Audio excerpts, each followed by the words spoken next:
I stood frozen in my driveway, the choking smell of gasoline and singed drywall assaulting my senses, staring at what was left of my brand-new accessory dwelling unit, my ADU. Just 3 sentences into this nightmare, I knew the bitter truth. Deirdre, the self-appointed queen of our homeowners association, had finally crossed the line. Was this real life? That small, detached structure, meant to be my mother's retirement sanctuary, was now a smoldering, half-collapsed ruin, and the initial police report pointed straight toward arson. Deirdre, who had spent the last 6 months citing obscure bylaws and demanding my architect redraw blueprints over a 1/4-inch variance in the roofline, now had the audacity to call me at 7 a.m., her voice dripping with artificial sympathy, asking, "Oh, Alex, darling, are you quite all right? I saw the smoke this morning. What a tragedy for the neighborhood's aesthetic." I had to press my palm to my forehead, fighting the dizzying rage. This wasn't just a dispute over landscaping or paint colors. This was a personal war waged by a woman whose entire existence seemed fueled by the need to control every blade of grass and every human decision within a 2-mile radius. For years, she'd been a nuisance, complaining that the scent of my barbecue was offensive to the neighborhood's Mediterranean theme, and once filing a formal grievance because my Halloween decorations stayed up 48 minutes past the HOA's mandated teardown time. But the ADU, that was her magnum opus of misery. She claimed it blocked her uninterrupted view of the sunset from her 3rd-floor sunroom, a room she added without permit, naturally, a fact I had discreetly noted and tucked away for a rainy day. I remember the exact moment I realized I was dealing with pure malice, not just busybody behavior. It was when she sighed, a dramatic, audible flutter of breath into the phone during one of our mediation sessions, and whispered, "Some people just don't understand the caliber of community we're trying to maintain here, do they?"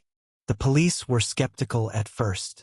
Arson is serious, and Deirdre, with her perfectly coiffed blonde bob and tailored pastel suits, didn't exactly fit the profile of a back-alley torch. They saw it as an insurance job or maybe a random act.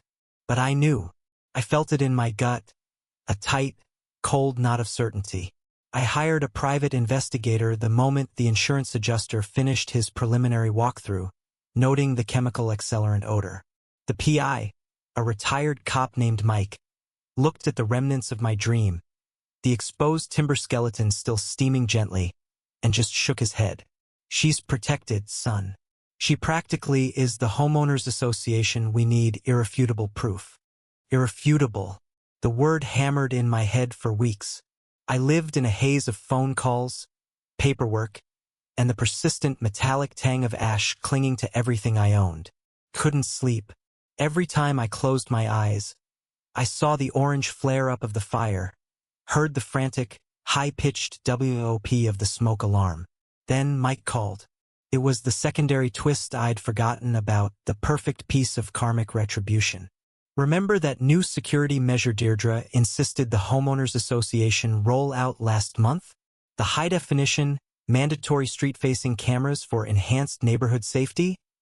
he asked, his voice low and crackling with suppressed excitement. "Yeah, the one I voted against because it felt invasive?" I replied, my heart suddenly thumping against my ribs like a trapped bird. "Well," Mike said, drawing out the word, "guess who owns the camera directly across the street from your back house?" The footage was cinematic, exactly the kind of slow-burn reveal you'd see on a true crime documentary. It was 3:17 a.m. The light pollution from the city was minimal, but the camera's night vision was crystal clear. There she was, Deirdre, not in her usual power suit, but in a ridiculous, oversized dark tracksuit and a floppy gardening hat pulled low. She looked less like a neighborhood tyrant and more like a cartoon villain. You could hear her heavy, frantic breathing, almost a wheezing sound, as she fumbled with the 5-gallon can. Clang! The can hit the asphalt, a sharp, damning sound that echoed in the pre-dawn silence. She doused the lower wall, her movements shaky and clumsy, pure amateur. Then, the flash of a cheap gas station lighter, a moment of intense, blinding light, and the structure immediately erupted into a hungry, furious inferno. She didn't even wait to see it spread. She just bolted, her silhouette disappearing around the corner, leaving behind the evidence of her insane, destructive jealousy. What kind of person acts like this over a view?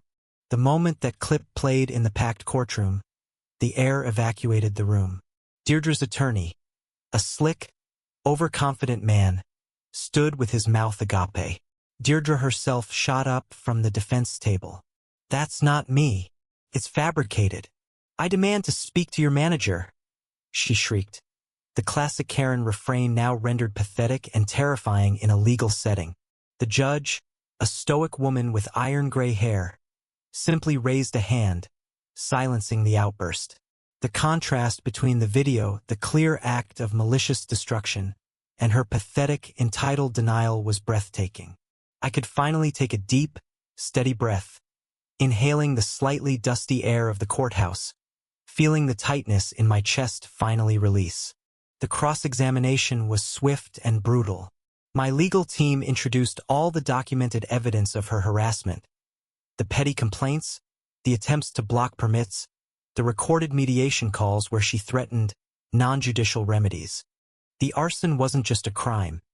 It was the violent, inevitable climax of a long-standing pattern of obsessive behavior. The secondary twist, the fact that she was caught by a surveillance system she herself had championed and enforced upon the community, was noted by the judge with a slight, almost imperceptible smirk. The defense was completely extinguished, just like my back house had been. When the verdict came, the room was silent. Guilty on all counts, including felony arson and willful destruction of property. But the civil trial, that was the truly sweet moment of justice. The court didn't just order her to pay for the rebuilding cost.